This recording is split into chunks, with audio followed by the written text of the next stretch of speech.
caps. What's up with that? Why do we even have screw caps? And is it a thing? Is it bad or is it good? Check this out. In the 1950s, the French invented the screw cap. I think it was around 1952.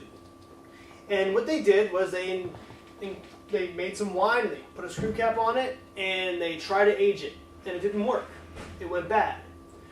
But it was because of a certain thing. They had actual cork inside the screw cap. So they just said, you know what, we're not going to use this anymore. We're done with it. So in 1979, Australian Consolidated Industries liked the idea of a screw cap. So they bought the rights to it, and they called it Stelvin.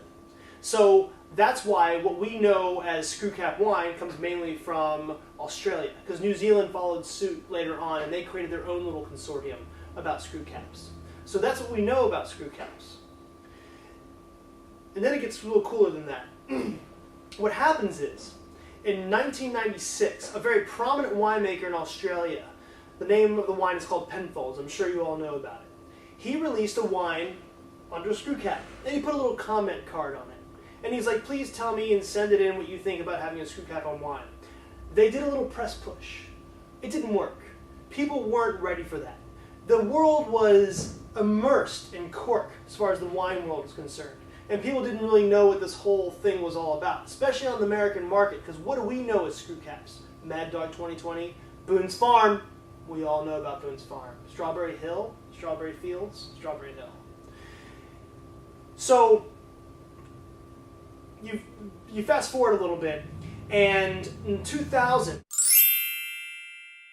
in Clare Valley, which is in Australia, Clare Valley is a great place for Riesling. The climate and everything is beautiful for that grape.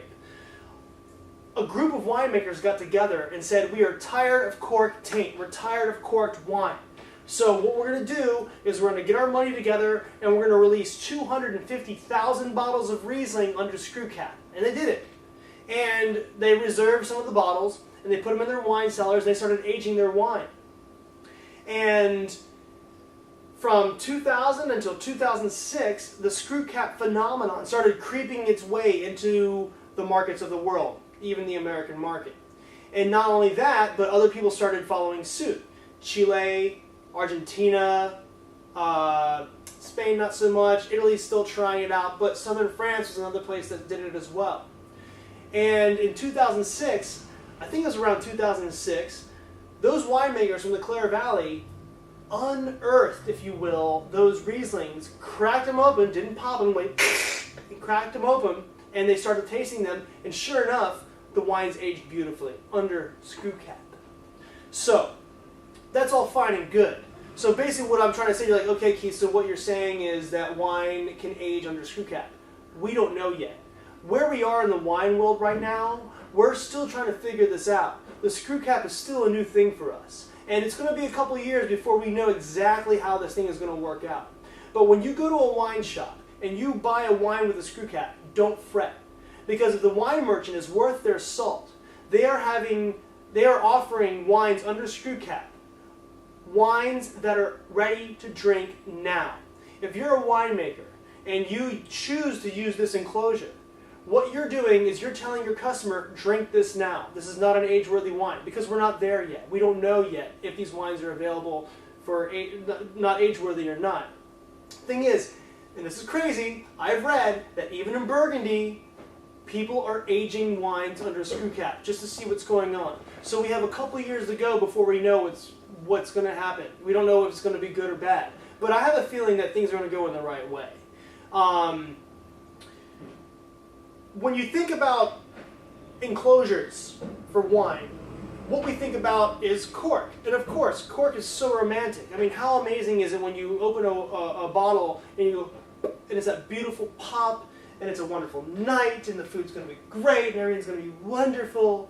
But if you order a wine at a restaurant with a screw cap, it may be a little bit different. Now the thing is, when you order a wine at a restaurant, usually it's going to have a cork in it, because the wines that they use by the glass are usually going to be the ones that they have on the screw cap, because like I said before, they're ready to drink right now. As far as affordability is concerned, when you're thinking about a winemaker and they have to make a decision, do I want to move the screw cap, or do I stick with my cork? Which one is more affordable? Are corks more affordable, or are screw caps more affordable? It's a weird world. There's this weird thing. There's a machine that is used to cork. When when a wine goes and it's done and it goes through the process of being bottled and labeled and everything, there's a machine, a little conveyor belt, and it corks the wines. Now these machines, some of them have attachments that you can buy a screw cap attachment and put it in, and then none the wiser just go through and make your screw cap wine. But some machines don't have that attachment, which would mean a winemaker having to sell the old machine and bring in a new machine, or keep the old machine, raise enough money and buy the new machine and make it happen, or buy a new machine that has the ability to do both. So this is where we're at right now. So when you go to your wine merchant and you ask for a bottle of wine because you're going to go to the rooftop, or you're going to go to the park, you just want to have a lot of fun, you just want a wine that's going to be really cool and chill, and maybe put a chill on the red wine, and they offer you a screw cap wine, don't fret, because if you trust your wine merchant, that wine is going to be great. Again, screw caps right now on the market, the majority of the ones that you see from all around the world are ready to drink right now, and you don't need a corkscrew. It's awesome.